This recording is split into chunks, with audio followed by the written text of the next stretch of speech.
মেজাজটা বনেদি, প্রত্যাশা অসীম। অভিজাত বংশের রক্ত বইছে ধমনীতে, অথচ পকেটে পয়সা নেই, রোজগারের কোনো রাস্তাও নেই। একজন যুবকের পক্ষে এর চেয়ে দুর্ভাগ্য আর কি হতে পারে? আমি মাসাল কিং। আমার বাবা ছিলেন সহজ সরল একটি মানুষ। তার দাদা অকৃতদার লর্ড সাদারটন, বিশাল সম্পত্তির মালিক। এই দাদার বদন্যতার ওপর বাবার এমনই আস্থা ছিল যে তার একমাত্র সন্তান হয়ে আমার যে কোনোদিনও অন্য সংস্থানের চিন্তা হতে পারে সেটা তিনি ভাবতে পারেননি। তার ধারণা ছিল হয় সাদারটনের বিস্তীর্ণ জমিদার এস্টেটে, না হয় নিদেন পক্ষে সরকারের কূটনৈতিক বিভাগে আমার একটা স্থান হবে। তার অনুমান যে সম্পূর্ণ ভুল, সেটা তার অকাল মৃত্যুর ফলে বাবার জেনে যেতে পারেননি। যেমন আমার ঝ্যাঠামশাই, তেমনই ব্রিটিশ সরকার। বা আমার ভবিষ্যৎ সম্পর্কে কোনো তাপত্তাপও প্রকাশ করলেন না। কদাচিৎ কিছু ফ্রেজেন্ট পাখি বা গুটি কয়েক খরগোশ উপঢৌকন হিসেবে জ্যাঠার কাছ থেকে আসে, আর সেই থেকেই বোঝা যায় যে আমি ইংল্যান্ডের অন্যতম সবচেয়ে সমৃদ্ধ জমিদারি বাড়ির উত্তরাধিকারী। যাই হোক, আমি নিজে বিয়ে করিনি। লন্ডনের গভর্নর ম্যানসরে ঘর নিয়ে নাগরিক জীবন যাপন করি। কাজের মধ্যে আছে পায়রা শিকার ও হার্লিংহ্যামে পোলো খেলা।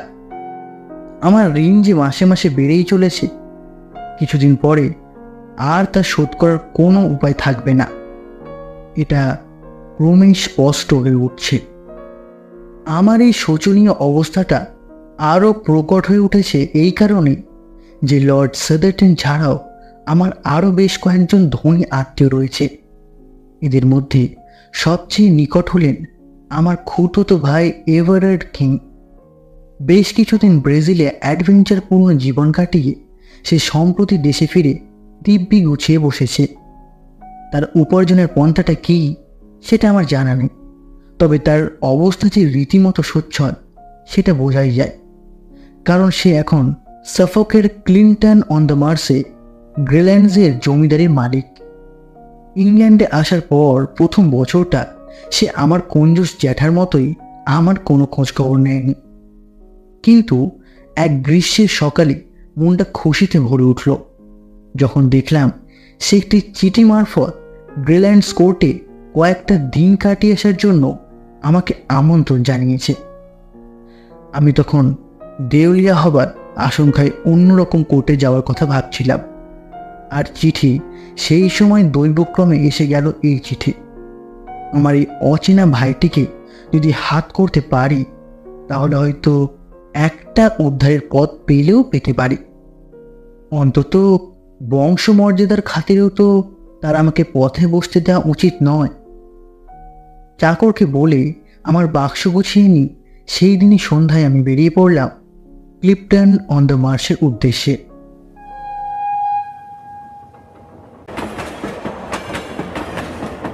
ইপসিচে গাড়ি বদল করে একটি লোকের ট্রেন আমাকে অসমতার তৃণ তেপান্তরের মাঝখানে একটি জনবিহীন ছোট্ট স্টেশনে নামিয়ে দিল। আমার জন্য কোনো গাড়ি আসেনি। পরে জেনেছিলাম আমার টেলিগ্রাম পৌঁছতে দেরি হয়েছিল, তাই আমি কাছেই একটি পান্তনিবাস থেকে একটা ঘোড়ার গাড়ি ভাড়া করে নিয়ে রওনা দিয়ে দিলাম। গাড়ির সহিস দিব্যি লোক, সে আমার ভাইয়ের প্রশংসায় পঞ্চমুখ। বুঝলাম এই অঞ্চলে এর মধ্যে এভারেট কিংয়ের সুখ্যাতি ছড়িয়ে পড়েছে। স্থানীয় কুলের ছেলেমেয়েদের জন্য সে পার্টি দিয়েছে। জনসাধারণ যাতে বিস্তীর্ণ বাগান ঘুরে দেখতে পারে তার ব্যবস্থা করেছে। নানা জনহিতকর কাজ সে অর্থ সাহায্য করেছে। মোট কথা এতই সে তার দরাজ মনের পরিচয় দিয়েছে। আমার সহিসের ধারণা হয়েছে সে পার্লামেন্টের পদক্ষেপ করার জন্য জমি তৈরি করছে। পথে যেতে যেতে সহিসের দিক থেকে আমার দৃষ্টি হঠাৎ চলে গেল এক বিচিত্র দর্শন পাখির দিকে। রাস্তার ধারে টেলিগ্রাম পোস্টের ওপর বসেছে পাখিটা। প্রথমে মনে হয়েছিল বুঝি নীলকণ্ঠ জাতীয় কোনো পাখি, কিন্তু কাছে আসতেই দেখলাম আয়তনে তার চেয়ে বেশ খানিকটা বড়, আর পালকের রঙের বাহারও অনেক বেশি। সহিস করল আমরা যে ব্যক্তির কাছে চলেছি এটা তারই পাখি। ইনি নাকি দক্ষিণ আমেরিকা থেকে নানা রকম পশু পাখি এনে এখানকার আবহাওয়ার সঙ্গে সেগুলো প্রতিফলনের চেষ্টা করছেন। গ্রিনল্যান্ড পার্কের গেট দিয়ে প্রবেশ করার পর এই কথার অনেক প্রমাণ পাওয়া গেল। ছোট ছোট বুটিদার হরিণ, এক ধরনের শুয়োর, নাম বোধ হয় পেখারি, একটি ঝলমলে রং বিশিষ্ট ওরিওল পাখি, এক শ্রেণীর পিপিলিকা ভুক, আর একরকম স্কুল ব্যাজার জাতীয় জানোয়ার দেখে গাছপালার ঘেরা আঁকাবাঁকা পথটার দিক দিয়ে। আমার খুড়তুতো ভাইটি গাড়ির শব্দ পেয়ে আমি এসেছি বুঝে বাড়ির বাইরের সিঁড়িতে এসে দাঁড়িয়েছিল।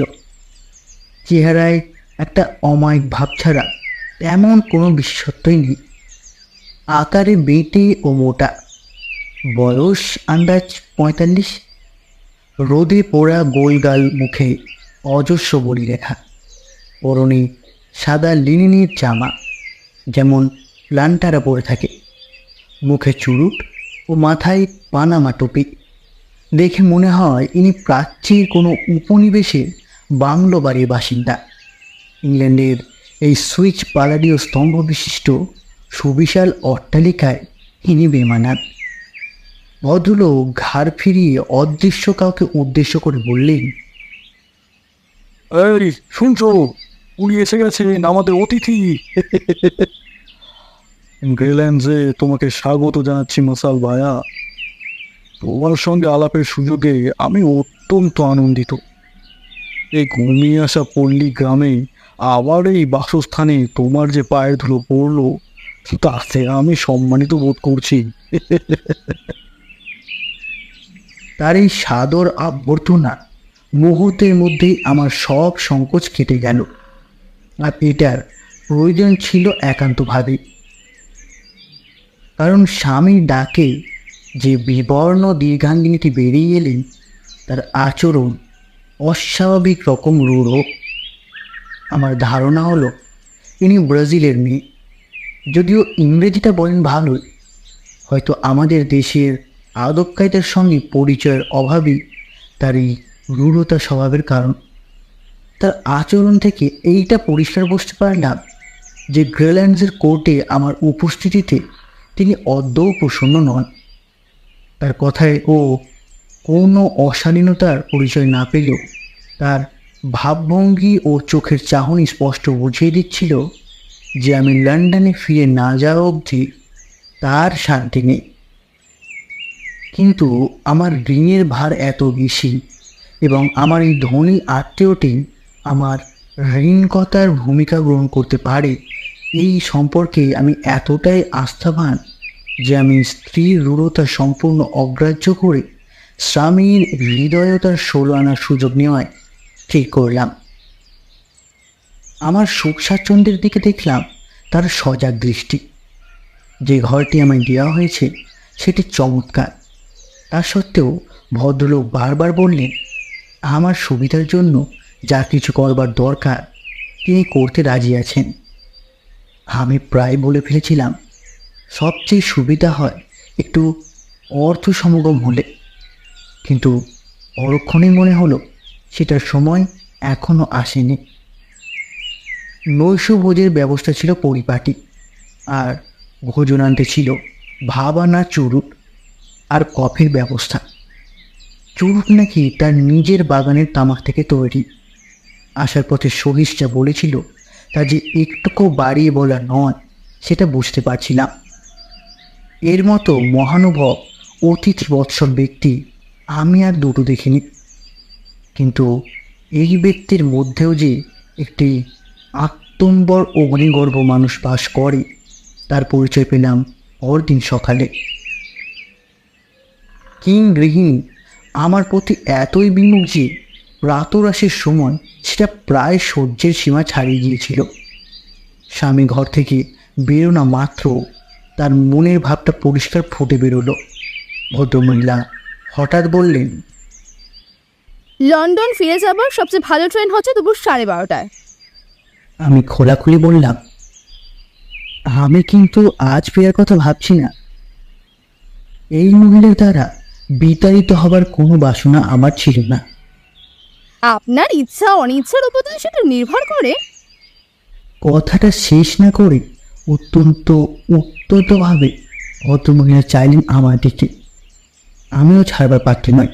বললাম, আমার বিশ্বাস এভারার যদি মনে করে আমি তার আতিথেয়তার অন্যায় সুযোগ নিচ্ছি, তাহলে সে কথা সে নিশ্চয়ই আমাকে বলবে। ব্যাপার কি? ঘরে ফিরে এসেছে এবারে।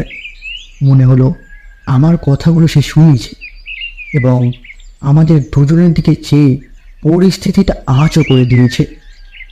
মুহূর্তের মধ্যে তার খুশিতে ভরা গোল মুখটায় এক অনির্বাচনীয় হিংস্র ভাব ফুটে উঠল। তুমি একটু বাড়ি যাও তো মশাল। আমি বেরোতে আমার পিছনের দরজাটা বন্ধ করে দিল এবারে।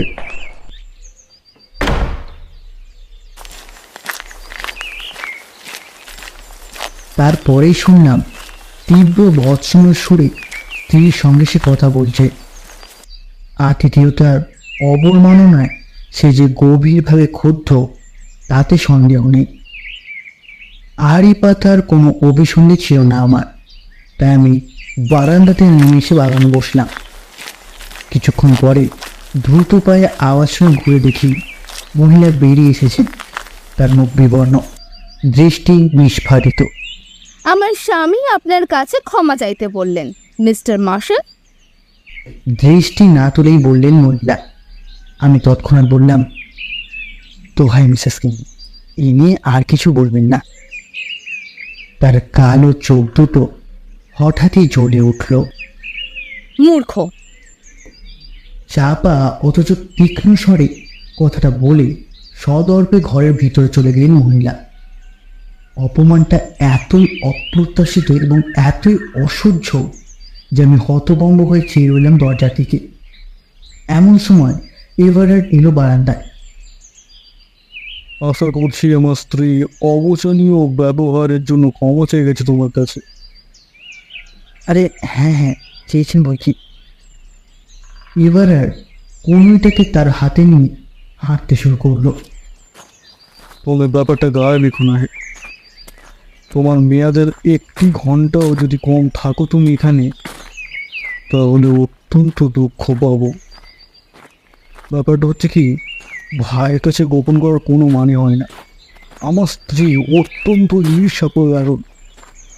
আমাদের দুজনের মাঝখানে কেউ এসে দাঁড়ালে সেটাও বরদাস্ত করতে পারে না, তা সে লোকই হোক আর মহিলাই হোক। ও সব সময় কিসে খুশি হয় জানো? স্বামী স্ত্রীতে সমুদ্রের মাঝখানে কোনো জনহীন দ্বীপে বসে গল্প করে যদি বাকি জীবনটা কাটে দিই, তাহলে এ থেকেই বুঝতে পারবে ও মানুষটা কেমন। আসলে এটা একটা ব্যায়ামের সামিল। তুমি কথা দাও, এ নিয়ে আর চিন্তা করবে না। আরে না না, মোটেই না। তাহলে এই চুরুটটা ধরিয়ে আমার সঙ্গে এসো, আমার পশু সংগ্রহটা তোমাকে দেখায়। সারা বিকেলটা কেটে গেল এই কাজে। বাইরে থেকে আনা যত পাখি, যত সরীসৃপ সবই দেখা হলো। এদের মধ্যে কিছু রয়েছে খাঁচায়, কিছু রয়েছে বাইরে, আর কিছু রয়েছে একেবারে বাইরের ভিতরে ছাড়া অবস্থায়। চলতে চলতে সামনে ঘাস থেকে হঠাৎ কোনো রং বেরঙের পাখি লাফিয়ে উঠতে দেখে বা কোনো অচেনা জানোয়ারকে ঝোপের আড়ালে লুকিয়ে পড়তে দেখে ছেলে মানুষের মতো উল্লাসিত হয়ে উঠছিল এভারেট। সবশেষে প্রাসাদের এক প্রান্তে একটি লম্বা প্যাসেজের ভিতরে গিয়ে পৌঁছলাম আমরা। প্যাসেজের শেষ মাথায় একটি খড়খড়ি লাগানো ভারী দরজা, আর তার পাশেই একটা হাতল লাগানো চাকা। সেই সঙ্গে লক্ষ্য করলাম লোহার ফ্রেমে লাগানো এক সারি খড়াখড়ি লোহার সিট দাঁড়িয়ে রয়েছে প্যাসেজের ভেতর। এবার যেটা দেখাবো সেটা হলো আমার সংগ্রহকে একেবারে সেরা জিনিস। ইউরোপে আর একটি মাত্র নমুনা আছে এই জিনিসের। রটারডামে একটা বাচ্চা ছিল, সেটা মরে গেছে। জিনিসটা হলো একটা ব্রাজিলিয়ান ব্ল্যাক টাইগার। তাই বুঝি? তা তার সঙ্গে অন্য বাঘের তফাৎ কোথায়? সেটা এক্ষুনি দেখতে পাবে। খড়খড়িটা তুলে একবার ভেতরে দেখবে কি? দরজার গায়ে খড়খড়ি ফাঁক করে চোখ লাগাতেই দেখলাম একটি বেশ বড় ঘর। তার মেঝেতে পাথর বসানো, তার দেয়ালের উপর দিকে শিখতে আর ছোট্ট জানলা। ঘরের মাঝখানে মেঝের উপর বসে রোদ পোয়াচ্ছে একটি জানোয়ার। সেটা বাঘের মতোই বড়, যদিও তার গায়ের রং কুচকুচে কালো। আয়তনে বিশাল হলেও ভঙ্গিটা দেখে পোষা বিড়ালের কথাই মনে হয়। তার দেহের সুঠাম পেশল গরম বিরিখের সঙ্গে কমনীয়তার আশ্চর্য সমাবেশ আমাকে এমন মুগ্ধ করল যে আমি জানোয়ারের দিক থেকে চোখ ফেরাতে পারছিলাম না। জাঁধের জানোয়ার নয় কি? প্রশ্ন করলো এবারে। বললাম, নিঃসন্দেহে। আমি এমন আশ্চর্য জানোয়ার আর কখনো দেখিনি। কেউ কেউ এটাকে পুমা বলে ভুল করে, কিন্তু আসলে এটা মোটেই পুমা নয়। এটা মাথা থেকে লেজ অব্দি 18 ফুট। 4 বছর আগে এটা ছিল দুটো ড্যামে হলদে চোখ বসানো একটি কালো পশমের বল। রিও নিগ্রো নদীর কাছে এক আদিম অরণ্যে একজন এটা বিক্রি করেছিল আমাকে। মাটাকে বললুম দিয়ে মেরে ফেলে, যদিও তার আগে 11টি মানুষ খেয়েছিল সেটা। তার মানে এরা বুঝি খুব হিংস্র হয়? এমন শয়তান, এমন রক্ত পিপাসু জানোয়ার আর দুটি নেই। দক্ষিণ আমেরিকার ইন্ডিয়ানদের এই বাঘের কথা বললে দেখবে তারা কিরকম চমকে ওঠে। এই জানোয়ারের চেয়ে মানুষের ওপর তাদের বিশ্বাস অনেক বেশি। ইনি এখনো মানুষের রক্তের স্বাদ পাননি, কিন্তু একবার যদি পায় এর চেহারাই বদলে যাবে। এখন পর্যন্ত আমাকে ছাড়া আর কাউকে বরদাস্ত করতে পারে না ওর এই ঘরে। ও পরিচর্যা করে যে লোক বড়বেন, সেও ওর কাছে যেতে সাহস পায় না। ওর বাপ বলো মাই বলো, তুই হচ্ছে আমি। কথাটা বলার সঙ্গে সঙ্গে ও আমাকে চমকে দিয়ে দরজাটা খুলে ভিতর দিকে গিয়ে তৎক্ষণাৎ সেটা বন্ধ করে দিল। তার কণ্ঠস্বর শুনে বিশাল জানোয়ারটা উঠে দাঁড়িয়ে হাই তুলে নিজের মাথাটা এভারেডের গায়ে ঘষতে লাগলো, আর এভারেডও জানোয়ারটার গায়ে হাত বোলাতে লাগলো আর বলল, দেখি রবিবাবু, চলো চলো খাঁচায় ঢোকো তো, চলো চলো। আদেশ শোনা মাত্র কৃষ্ণনায় জিপটি ঘরের একপাশে গিয়ে একটি গড়াদের ছাউনির তলায় কুণ্ডলি পাখি শুয়ে পড়ল।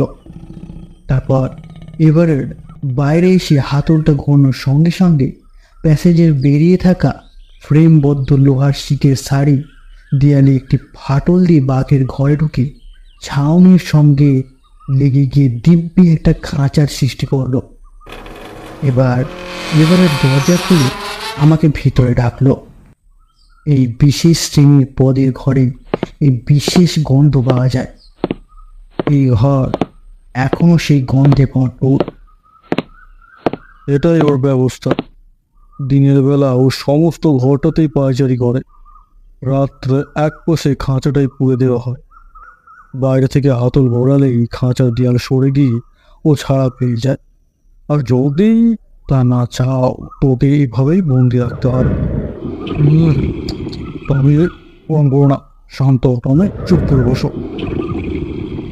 আমি গড়াদের মধ্যে দিয়ে হাত ঢুকিয়ে বাঘের গায়ে হাত রাখতে গিয়েছিলাম। সে এক হ্যাঁচকা টানি আমার হাতটা বার করে আনলো। কি করছো কি? ওকে বিশ্বাস নেই। আমি যা করি আর 5 জনের তা করা চলে না। সবাইকে তো বন্ধু বলে মানতে রাজি না। তাই না টমি? আহ, উম, এবার লাঞ্চের বন্ধু পেয়েছে বাবু। তাই না টমি? লাঞ্চ খাবে তো?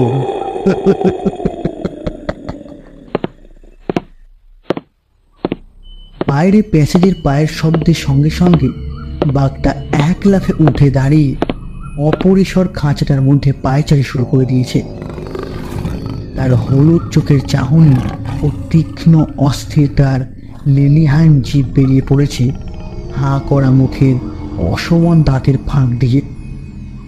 একজন পরিচারক পাত্রে একটি মাংসখণ্ডে নিয়ে ঘরে এসে গলাদের মধ্যে দিয়ে সেটাকে খাঁচার ভিতর গলিয়ে দিল। বাঘ হাবা দিয়ে আলতো করে সেটাকে তুলে নিয়ে খাঁচার এক কোণে বসে সেটার সদ্য ব্যবহার করতে শুরু করলো। মাংস টেনে ছিঁড়ার ফাঁকে ফাঁকে সে রক্ত মাখা মুখটা তুলে আমাদের দিকে চাইছে। আমিও এক দৃষ্টে দেখছি এই বন্য দৃশ্য। ঘর থেকে বেরিয়ে কিং বলল, টমের ওপর আমার টানের কারণটা বুঝলে তো? হাজার হোক, আমার হাতেই তো মানুষ। কম চোখে গেছে ওকে দক্ষিণ আমেরিকা থেকে এখানে আনতে। অবশ্যই এইখানে এসেও ভালোই আছে। যা বলেছিলাম, এই বিশেষ বাঘের এর চেয়ে ভালো নমুনা ইউরোপে আর নেই। চিড়িয়াখানার কর্তারা একে নেওয়ার জন্য ঝুলোঝুলি করছে রীতিমতো, কিন্তু আমি ওকে ছাড়ছি না। যাকে আমার মনের কথা ঢের বলা হলো, এবার চল টমির মতো আমরাও গিয়ে লাঞ্চটা করি। হ্যাঁ, কেমন? দক্ষিণ আমেরিকা থেকে ফিরে আসা আমার এই ভাইটি তার জন্তু জানোয়ার নিয়ে এতই মশগুল যে সেই জগতের বাইরে যে আরও একটা জগৎ থাকতে পারে সেটা ভাবাই মুশকিল। কিন্তু সেটা যে রয়েছে সেটাও বুঝতে পারতাম তার পাওয়া টেলিগ্রামের বহর থেকে। দিনে যে কোনো সময় আসতো এই টেলিগ্রাম, আর তার প্রত্যেকটি অত্যন্ত আগ্রহের সঙ্গে খুঁজত নিজেই এভারেট। এক একবার মনে হতো সেগুলো হয়তো ঘোড়ার মাঠ বা স্টক মার্কেট সংক্রান্ত কোনো খবর। মোট কথা, এটা বোঝাই যেত যে এমন কিছু কারবারের সঙ্গে সে জড়িত রয়েছে যেটা ঘটছে সাফাকের বাইরে। আমি যে 6 দিন ছিলাম তার সঙ্গে, তার মধ্যে দিনের 4খানা করে টেলিগ্রাম তো এসেইছে, একদিন তো এলো 7খানা। এই 6 দিন এত ভালোভাবে কেটেছি যে ভাইয়ের সঙ্গে একটা চমৎকার সমঝোতা হয়ে গিয়েছিল। প্রতি রাতে বিলিয়ার্ড রুমে বসে এভারেট তার আশ্চর্য ভ্রমণ কাহিনী শোনাতো আমাকে। শুনে বিশ্বাস করাই বেশ কঠিন হতো যে আমার এই নিরীহ ভাইটি এইসব রোমহর্ষ ঘটনার নায়ক। তার অভিজ্ঞতার পরিবর্তে আমিও তাকে শোনাতাম গ্রোভানার ম্যান সরোবরের জীবনযাত্রার খবর। তাতে সে এতই মুগ্ধ হতো যে বারবার বলতো একবার লন্ডনে এসে আমার বাসস্থানে কটা দিন কাটিয়ে যাবে। লন্ডনের অঞ্চল জীবনযাত্রা সম্বন্ধে দেখলাম তার একটা অদম্য কৌতূহল রয়েছে। বলা বাহুল্য, এই ব্যাপারে আমার চেয়ে ভালো গাইড সে পাবে না। শেষ দিনে আমি তার কথাটা না বলে পারলাম না। সরাসরি বলে দিলাম যে আমার আর্থিক অবস্থা অত্যন্ত শোচনীয় এবং সম্পূর্ণ দেউলিয়া হতে আমার আর বেশি দিন বাকি নেই। আমি যদিও তার কাছে পরামর্শই চাইলাম, যেটা আসলে দরকার ছিল সেটা হলো বেশ খানিকটা ক্যাশ টাকা। কিন্তু তুমি তো লর্ড সাদারটনের উত্তরাধিকারী, তাই না? আমার তো তাই ধারণা, কিন্তু তিনি আমাকে এক কদরও দেননি কখনো। জানি জানি, সে যে কত বড় কঞ্জুস সে কথা আমি শুনেছি।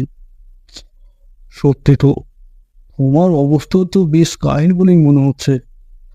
ভালো কথা, সাদারটনের স্বাস্থ্য এখন কেমন?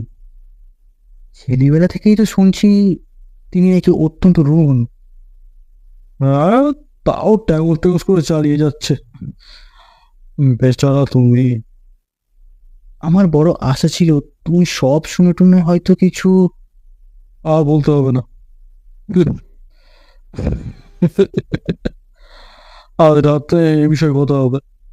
আমার পক্ষে যতটা সম্ভব সব করবো আমি, কথা দিচ্ছি। আমার যে বিদায় নেবার সময় এসে গেছে তাতে আমার আক্ষেপ নেই, কারণ আমি জানি এই বাড়ির একজন বাসিন্দা আমাকে তাড়াতে পারলে বাঁচে। কিন্তু কিং গৃহিণীর বিষ দৃষ্টি আমার কাছে অসহ্য হয়ে উঠেছে। তিনি যে আগ বাড়িয়ে আমাকে অপমান করেন তা নয়, সেখানে স্বামীর ভয় তাকে বেশি দূর এগোতে দেয় না, কিন্তু চরম ঈর্ষার বশে তিনি আমার সঙ্গে কথা বন্ধ করে দিয়েছেন এবং গ্রেল্যান্ডসে আমার অবস্থান যাতে সব দিক দিয়ে অস্বাভাবিকতর হয় সেই চেষ্টাটা ত্রুটি করেন না। বিশেষত শেষ দিনে তার ব্যবহার এমনই বাড়াবাড়ি পর্যায়ে চলে গেল যে এভারেডের কাছ থেকে সাহায্যের প্রতিশ্রুতিটা না পেলে আমি সেই দিনই দুপুরের গাড়িতে রওনা দিয়ে দিতাম। ঘটনাটা ঘটতে বেশ রাত হলো। আমার আশ্রয়দাতা আজ অন্য দিনের তুলনায় অনেক বেশি টেলিগ্রাম পেয়েছে। সেগুলো নিয়ে সে চলে গেল তার কাজের ঘরে। যখন বেরোলো ততক্ষণে বাড়ির আর সকলে ঘুমিয়ে পড়েছে। আমি শুনতে পেলাম সে রোজকার অভ্যাস মতো ঘুরে ঘুরে নিচের দরজাগুলো বন্ধ করছে। অবশেষে সে বিলিয়ার্ড রুমে এসে আমার সঙ্গে যোগ দিল। তার স্থূল দেহ ড্রেসিং গাউনে আবৃত, পায়ে একজোড়া টার্কি স্লিপার। আরাম কেদারে বসে গ্লাসে পানীয় ঢেলে সে নিজের সামনে টেনে নিল। লক্ষ্য করলাম তাতে জলের চেয়ে হুইস্কির মাত্রাই বেশি। ও এ রাত রে বাবা, মন্তব্য করলো এভারেট। কথাটা ভুল বলেনি। সারা বাড়িটাকে ঘিরে ঝোড়ো বাতাস বইছে, তার শব্দ যেন প্রকৃতির আর্তনাদ। জানলাগুলো থরথর করে কাঁপছে। বাইরে অন্ধকারের ফলে ঘরের হলদে বাতিগুলো অস্বাভাবিক রকম উজ্জ্বল বলে মনে হচ্ছে। আমার আশ্রয়দাতা বললেন, উনি তোমার কাহিনী, আমরা দুজন এখন একা। এই সুযোগের সুযোগের রাতে আমাদের বিরক্ত করতে আসবে না। তুমি বলো, তারপর থেকেই তোমার একটা উল্লেখ করা যায় কিনা।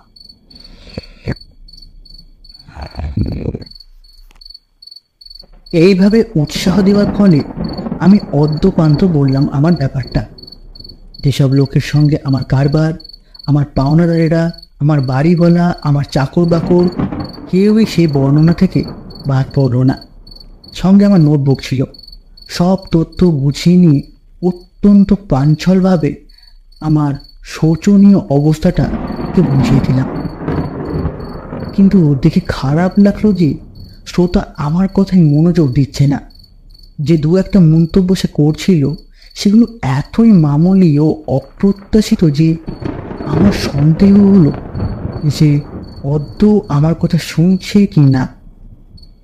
মাঝে মাঝে হঠাৎ গা ঝাড়া দিয়ে আমার কোনো উক্তির পুনরাবৃত্তি করতে হলে সে আগ্রহের একটা ভান করছিল বটে, কিন্তু পরক্ষণেই বুঝতে পারছিলাম তার মন অন্যদিকে চলে গেছে। অবশেষে চেয়ার ছেড়ে উঠে দাঁড়িয়ে চুরুটের শেষ অংশটা ফায়ার প্লেসে ফেলে দিয়ে সে বলল, দেখো, তোমায় বলি শোনো, এসব জিনিসটা কোনোদিনও আমার মাথায় ঢোকে না। তুমি বরং পুরো ব্যাপারটা একটা কাগজের দিকে ফেল, তারপর তোমার কত হলে চলে সেটাও লিখে দিই। লোকের সামনে জিনিসটা দেখতে পেলে আমার বুঝতে সুবিধেই হবে। প্রস্তাবটা শুনে আমার ভালোই লাগলো। আমি রাজি হয়ে গেলাম। চলো এগুলো শুয়ে পড়া যায়। ওই শোনো, ঘড়িতে 1টা বাজছে। ঘড়ির ঘন্টা ঝড়ের গৌরানি ঝাঁপিয়ে শোনা গেল। বাতাসের শব্দ শুনে মনে হয় যেন একটা উত্তাল নদী বয়ে চলেছে বাড়ির গা ঘেঁষে। সবার আগে দেখতে যাবে নাকি বড় জিনিসটা? আমার তবে যেন ঝড় জিনিসটা একদম পছন্দ করে। আমি যাচ্ছি আসলে চলো। তুমি আর শব্দ না করে এসো, আর সবাই ঘুমোচ্ছে। পারস্যের গালিচা বেছানো হল ঘরে ল্যাম্প জ্বলছে। সে ঘর পেরিয়ে একটা দরজার মধ্যে দিয়ে আমরা গিয়ে ঢুকলাম প্যাসেজে। অন্ধকার প্যাসেজ, দেয়ালে একটি লণ্ঠন ঝুলছে। এভারেট সেটাকে নামিয়ে জ্বালিয়ে নিল। লোহার গোয়াতগুলো দেখা যাচ্ছে না। বুঝলাম বাঘ এখন খাঁচায় বন্দি। এসো, ভেতরে এসো। বাঘের দরজা খুলে দিয়ে বলল এভারেট। ঘরে ঢোকা মাত্র একটা গর্জন শুনে বুঝলাম ঝড়ে বাঘের মেজাজ বেশ বিগড়ে রয়েছে। ল্যাম্পের কম্পমান আলোয় দেখলাম বিশাল কৃষ্ণকায়ী জীবটাকে। খাঁচার এক কোণে খড়ের গাদার ওপর বসে কুণ্ডলি পাকিয়ে শুয়ে আছে। পিছনের সাদা দেয়ালে পড়েছে তার প্রকাণ্ড ছায়া। বাঘের লেজটা মাঝে মাঝে নড়ে ওঠে, মেঝের খড়গুলোকে স্তব ছড়িয়ে দিচ্ছে। বেচারি টমের মেজাজ তেমন সুবিধের নয়। হাতের ল্যাম্পটাকে এগিয়ে ধরে বলল এভারেট কিং। একটি আস্ত কেলে শয়তানের মতো দেখতে লাগছে না বাবু? হ্যাঁ,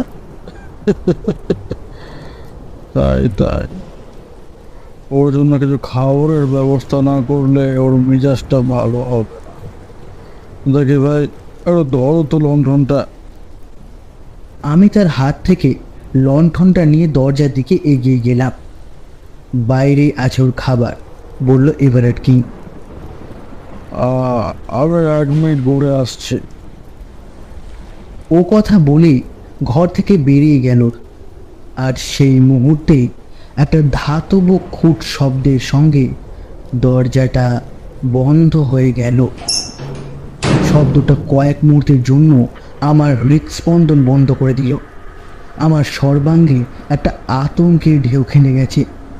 একটা চরম বিশ্বাসঘাতকতায় আশঙ্কায় রক্তহীন হয়ে গেছে আমার।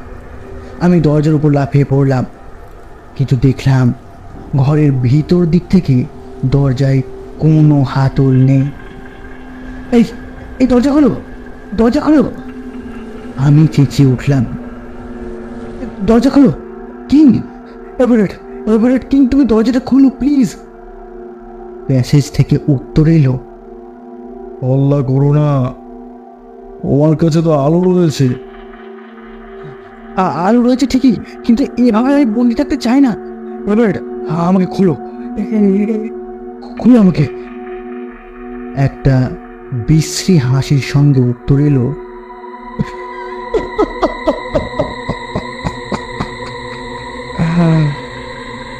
বটে,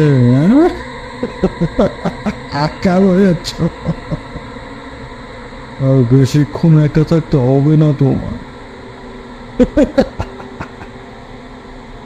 দরজা খোলো, দরজা খোলো বলছি। আমি আবার চেঁচিয়ে উঠলাম, এই ধরনের রসিকতা আমি বরদাস্ত করতে পারি না। এবারে একটা বিদ্রুপের হাসির সঙ্গে সঙ্গে ঝড়ের শব্দ ঝাঁপিয়ে শুনলাম একটা যান্ত্রিক ঘরের শব্দ। সর্বনাশ! হাতল ঘুরিয়ে লোহার ঝাঁকড়িটাকে টেনে বাইরে টেনে নিচ্ছে এভারেট কিং। অর্থাৎ বাঘ আর খাঁচায় বন্দি থাকবে না। লণ্ঠনের আলোতে দেখতে পাচ্ছি লোহার শিকগুলো ক্রমশ সামনে থেকে সরে যাচ্ছে। শিকড়া দেয়ালে, যেখানে ঘরের দেওয়ালের সঙ্গে গিয়ে ঠেকিয়েছিল, সেখানে এরই মধ্যে প্রায় একটা ফাঁক করে দিয়েছে। মরিয়া হয়ে আমি শেষ দুটো শিককে আঁকড়ে ধরলাম, উল্টো দিক থেকে ধরতে লাগলাম সমানে।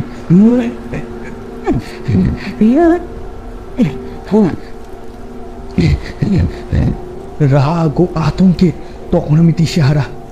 দরজাটা দুদিক থেকে টানার ফলে মিনিট খানেক অনড় হয়ে রইল। বেশ বুঝতে পারছি ও সমস্ত শক্তি প্রয়োগ করে হাতলটা ঘোরাবার চেষ্টা করছে, এবং আর কিছুক্ষণের মধ্যেই আমার শক্তি তার কাছে হার মানবে। এবার শিকটার সঙ্গে সঙ্গে আমিও হরকাতে শুরু করেছি পাথরের মেঝের ওপর দিয়ে।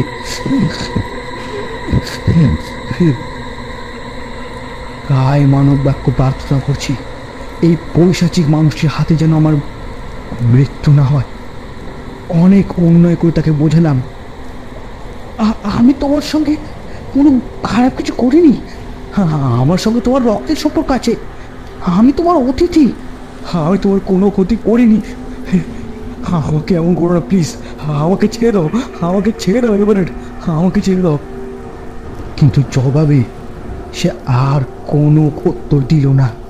সে বরং আরো বেশি বল প্রয়োগ করে চলেছে হাতলের ওপর, এবং একটি একটি করে লোহার শিক বেরিয়ে চলেছে ঘরের বাইরে। টানের চোটে আমিও এগিয়ে চলেছি খাঁচার সামনে। অবশেষে আমার কবজি যখন যন্ত্রণায় অসাড়, আমার আঙুল ক্ষত বিক্ষত, তখন নিরুপায় হয়ে হাল ছাড়তে হলো। একটা খটানো শব্দ করে খাঁচার দেওয়ালটা পুরোপুরি সরে গেল, আর তারপর শুনলাম টার্কিশ চটি পড়া পায়ের শব্দ মিলিয়ে গেল প্যাসেজের শেষ প্রান্তরের ওখানে। তারপরে একটা দরজা সশব্দে বন্ধ হয়ে গেল। তারপর আর কোনো শব্দ নেই। এতক্ষণ জানোয়ারটা অনড়ভাবেই বসেছিল খাঁচার এক কোণে। তার লেজ আর নড়ছে না। তার সামনে দিয়ে একটা মানুষের হ্যাঁচড়া টানে সে একটু অদ্ভুতই হয়েছে মনে হলো। তার বিশাল চোখ দুটি এখন আমার দিকে চাওয়া। শিকটা ধরার সময় লণ্ঠনটা মেঝেতে নামিয়ে রেখেছিলাম। মনে হলো সেটা হাতে থাকলে তার আলোটা হয়তো আত্মরক্ষার কিছুটা সাহায্য করবে। কিন্তু সেটা তুলতে যেই হাত নামিয়েছি, অমনি বাঘটা একটা হুঙ্কার দিয়ে উঠল। আমি তৎক্ষণাৎ আতঙ্কে পাথর। বাঘের থেকে আর দূরত্ব এখন আমার মাত্র 10 ফুট। তার চোখ দুটো আগুনের ভাঁটার মতো জ্বলছে। অদ্ভুত সে চাহনি। মনের গভীরে ত্রাসের সঞ্চার করলেও চোখ ফেরানো যায় না। চরম সংকটের মুহূর্তের এই প্রকৃতি আশ্চর্যজনক খেয়ালে মনে হয় জ্বলন্ত গোলক দুটি যেন একবার আয়তনে বড় হয়ে উঠছে, একবার কমছে, একবার বাড়ছে।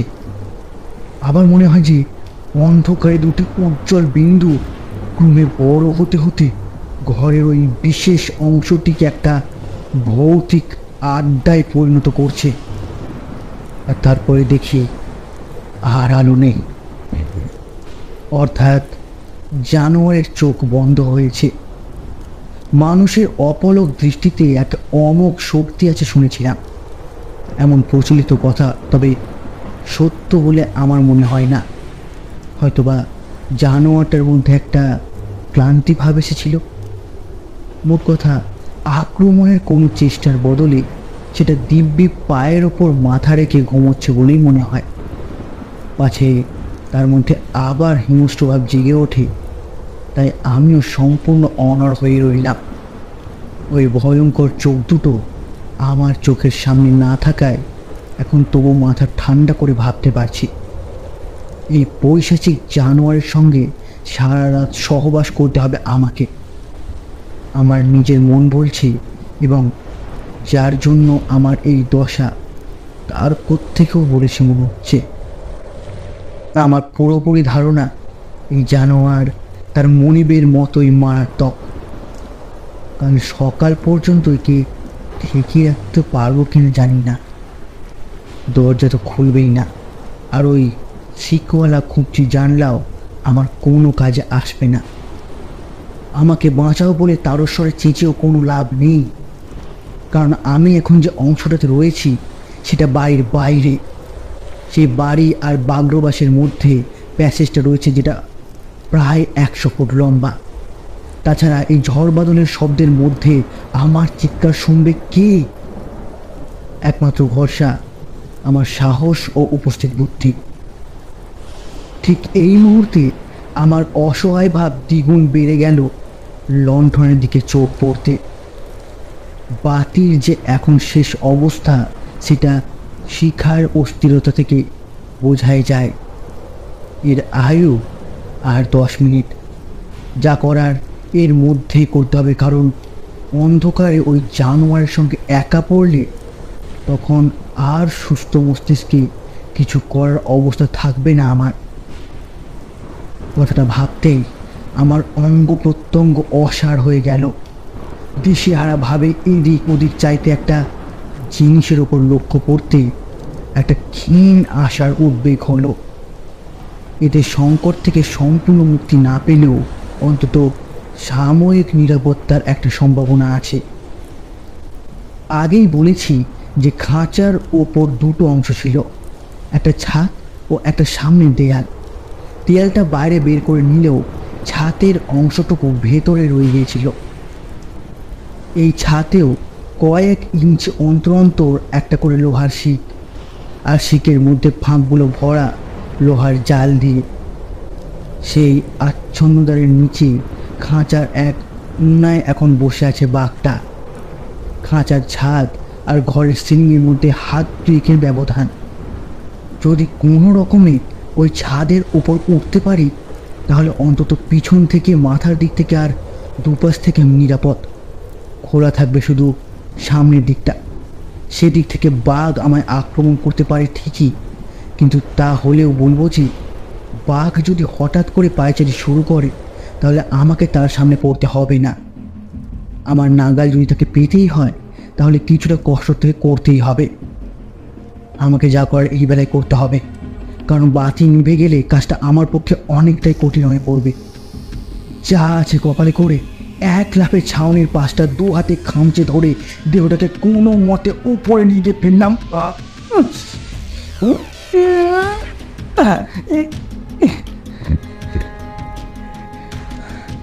আমার মুখ তখন দুই শিকের মাঝখানে জালের ওপর। দেখতে পাচ্ছি বাঘের মুখ, আর তার ভয়ঙ্কর চোখ দুটো চেয়ে আছে শটান আমার দিকে। তার নিঃশ্বাসের বোটকা গন্ধে আমার নাক চলছে। জানোয়ারের ভাব থেকে কিন্তু মনে হলো রাগের চেয়ে তার কৌতূহলটাই যেন বেশি। এবার সে তার দেহের মাংসপেশিতে ঢেউ খেলিয়ে উঠে দাঁড়িয়ে পিছনের দুপায়ে ভর করে একটা থাবা পেছনের দেয়ালে রেখে অন্যটা দিয়ে খাঁচার হাতের জানলার ওপর একটা লম্বা আঁচড় টানল। আর তার ফলে তার নখ আমার পাদের ওপর ভেদ করে আমার হাঁটুতে একটা গভীর ক্ষতের সৃষ্টি করলো।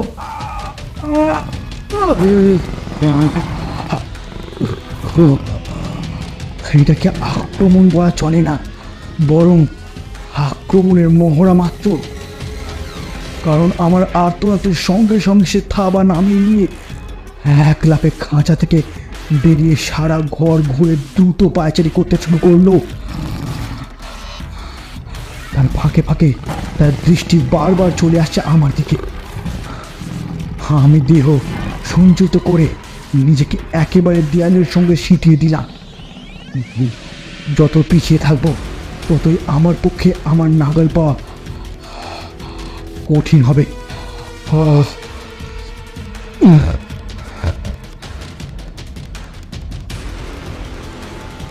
বাঘের উত্তেজনা যেন ক্রমেই বেড়েছে, হাঁটার গতিও বাড়ছে সঙ্গে সঙ্গে। তার অস্থির পদক্ষেপ বারবার তাকে নিয়ে আসছে আমার লোহাসনের ঠিক নিচে। আশ্চর্য এই ছায়া সদৃশ্য বিশাল সাপদের নিঃশব্দ গতি। এদিকে লণ্ঠনের আলো এতই মৃদু যে তাতে বাঘকে প্রায় দেখাই যায় না। অবশেষে একবার দপ করে জ্বলে উঠে লণ্ঠনটা নিভে গেল। সূচিবেদ্য অন্ধকার এখন আমি, আর বাঘ শুধু একাশে অন্ধকারের মধ্যে। বিপদের সামনে পড়ে যদি বুঝতে পারি যে আমার যথাসাধ্য আমি পড়েছি, তাহলে শুধু পরিণতির অপেক্ষা করা ছাড়া আর কিছুই করার থাকে না। বর্তমান ক্ষেত্রে আমি যেখানে যা অবস্থানে আছি সেটাই হলো আমার পক্ষে সবচেয়ে নিরাপদ জায়গা। আমি যেইভাবেই হাত পা গুটিয়ে প্রায় দম বন্ধ করে পড়ে রইলাম সারাটাক্ষণ। আশা আছে আমার অস্তিত্ব জানান না দিলে বাঘ হয়তো আমার কথা ভুলে যাবে। আন্দাজে মনে হয় 2টো বাজতে চলল। ভোর হবে 4টেই। দিনের আলোর জন্য অপেক্ষা করতে হবে আমাকে আরও 2 ঘন্টা। বাইরের ঝড় চলেছে পুরো মাত্রায়। বৃষ্টির জল এসে আছড়ে পড়ছে জানলার গায়ে। ঘরের ভিতরে রক্তজান্ত গন্ধে আমার প্রাণ অষ্টগত।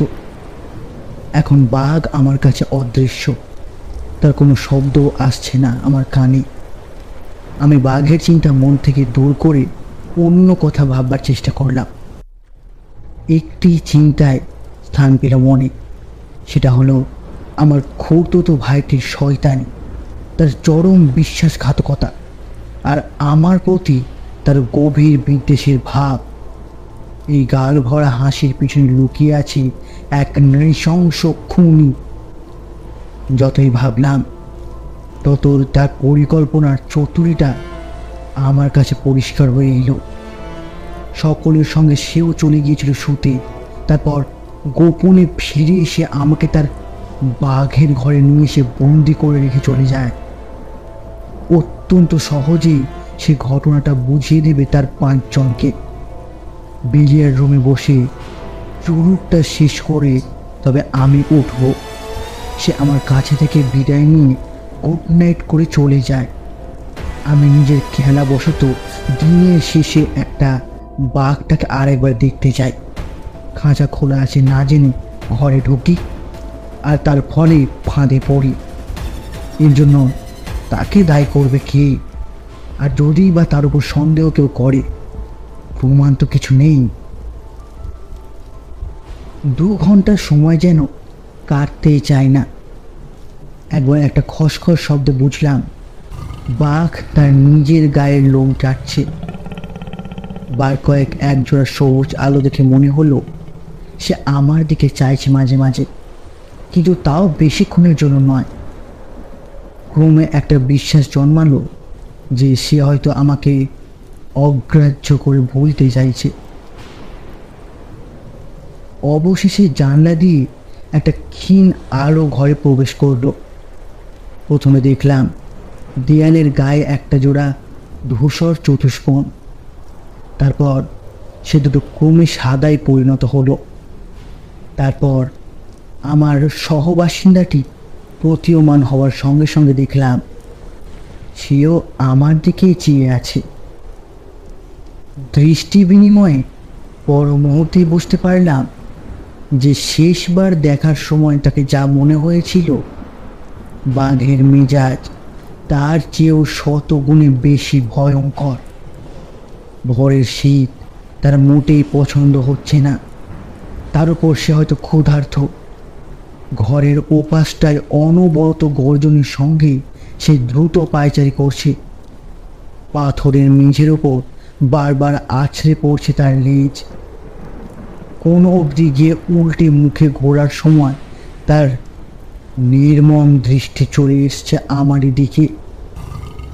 বুঝতে পারলাম আমাকে সে আস্ত রাখবে না, কিন্তু এই রকম হতাশার মুহূর্তেও এই ভয়াল পশুর গতিবিধির আশ্চর্য সাবলীলতা, তার পেশল দেহের ভাস্কর্য সুলভ সৌন্দর্য আমাকে মুগ্ধ না করে পারল না।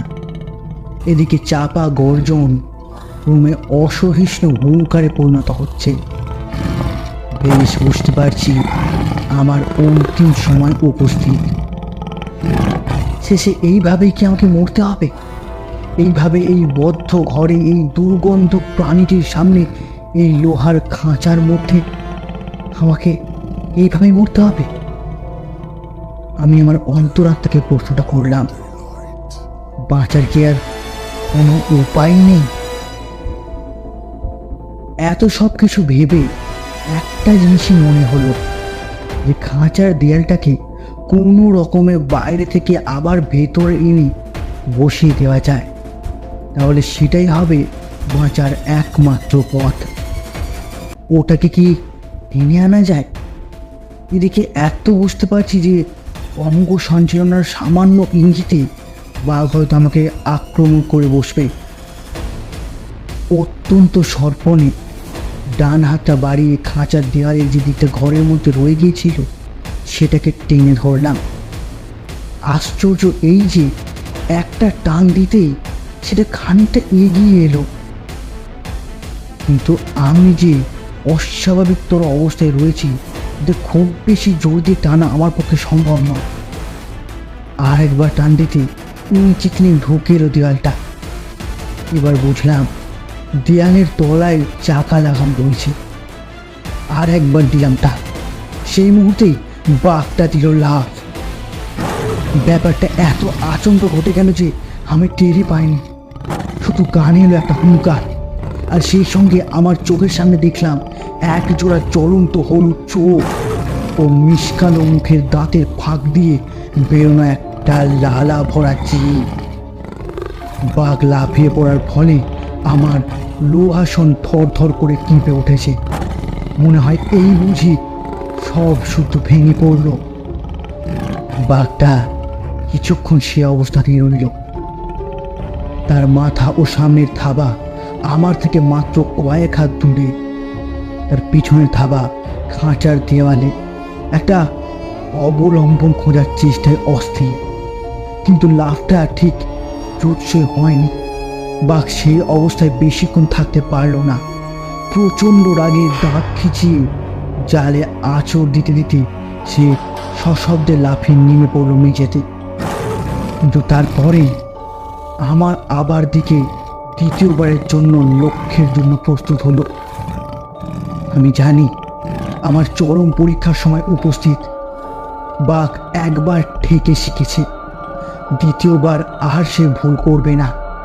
আমায় বাঁচতে হলে যা করার তা করতে হবে কয়েক মুহূর্তে।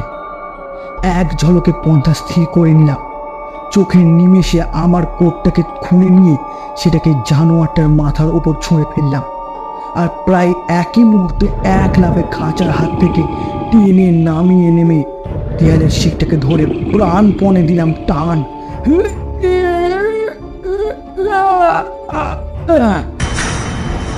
যা ভেবেছিলাম তার চেয়ে অনেক সহজেই দেয়ালটা ঘরের মধ্যে চলে এলো। আমি যত্র সম্ভব সেটাকে খাঁচার ওপর প্রান্তে টেনে নিয়ে গেলাম, কিন্তু সেইভাবে টানার ফলে আমি নিজে রয়ে গেলাম খাঁচার বাইরে। ভিতরে থাকলে হয়তো আমি রেহাই পেতাম, কিন্তু সেটা করার চেষ্টায় আমাকে যে কয়েক মুহূর্ত থমকিতে হলো। তাতে বাঘটা তার মাথার উপর থেকে কোটটাকে ফেলে দিয়ে আমার উপর ঝাঁপিয়ে পড়ল।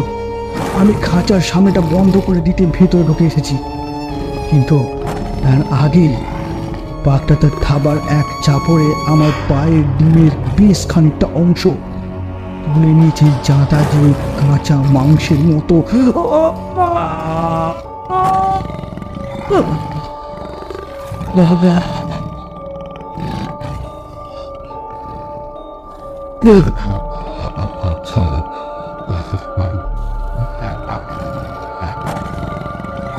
পর মুহূর্তে যন্ত্রণায় প্রায় বেহুশ হয়ে আমি খাঁচার ভিতর খড় বিছানো মেঝেতে লুটিয়ে পড়লাম।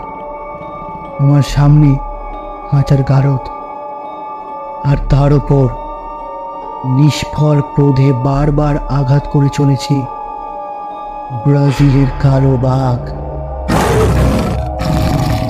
অর্ধমৃত অবস্থায় আমার মন থেকে আতঙ্কের ভাব সব দূর হয়ে গেছে।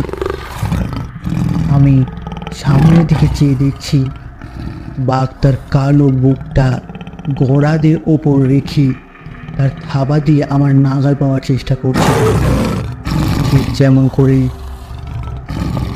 পড়ে পড়া ইঁদুরের নাগাল পেতে চেষ্টা করে বিড়াল।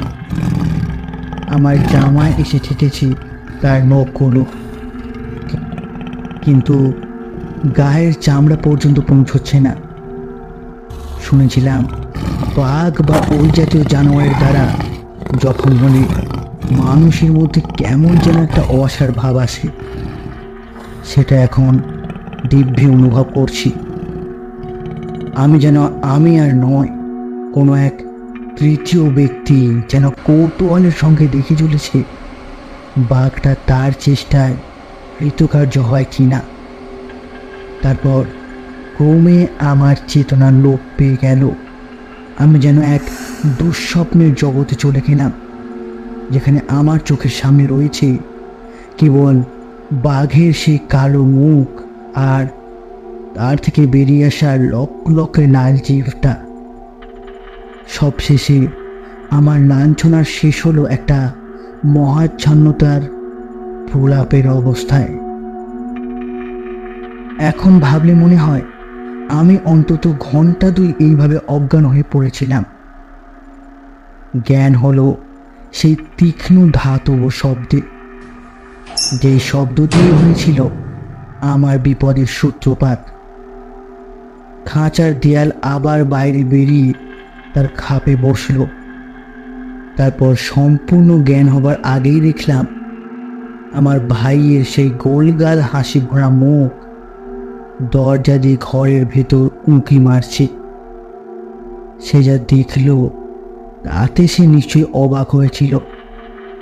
বাঘ বসে আছে খাঁচার বাইরে, আর আমি ছিন্ন ভিন্ন পাতুতলে কোটবিহীন অবস্থায় রক্তাল্পুত দেহ পড়ে আছি খাঁচার ভিতর। সকালের রোদ পোড়া তার মুখে চরম বিস্ময় ভাবটা এখনো দেখতে পাচ্ছি। সে একবার দেখল আমার দিকে, তারপর ঘরে ঢুকে দরজা বন্ধ করে দিয়ে খাঁচার দিকে এগিয়ে এসে আবার দেখল আমি সত্যি মরে গেছি কিনা। ঘটনার সঠিক বর্ণনা দেওয়া আমার পক্ষে সম্ভব নয়। তখন যা অবস্থা তাতে সবকিছু সমক্ষ অনুসাধন করা সামর্থ্য আমার ছিল না। শুধু এইটুকু দেখলাম যে তার দৃষ্টিটা হঠাৎ আমার দিক থেকে সরে গিয়ে গেল বাঘের দিকে। সাবাস সাবাস টমি সাবাস। আমার সোনা সাবাস সাবাস। উল্লাসে চেঁচিয়ে উঠল এভারেট কিং। তারপর সে হঠাৎ খাঁচার দিকে পিছিয়ে এসে চেঁচিয়ে উঠল, খাজা বলছি, মূর্খ জানোয়ার, তোমার মনের পিছনে না তুমি, আমি তোমার মন। এই মুহ্যমান অবস্থাতেও কিংয়ের একটা উক্তি হঠাৎ মনে পড়ল আমার। মানুষের রক্তের স্বাদ পেলে নিরীহ জানোয়ারও রাক্ষসে পরিণত হয়। এই পরিণতির জন্য আমার রক্তই দায়ী, কিন্তু তার মসুল দিতে হলো আমাকে, আমার এই ভাইটিকে। সরে যাও বলছি তুমি, সরে যাও ব্লডি হুইল। ওরে বাবা,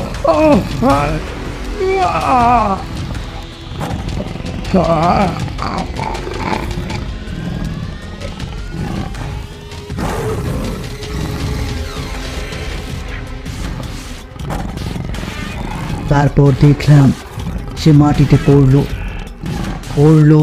উঠল, আবার পড়ল, আর সেই সঙ্গে এক রক্তহীন করা শব্দ, যেন কাপড় ছেঁড়া হচ্ছে, ছিঁড়ে ফালা ফালা করা হচ্ছে।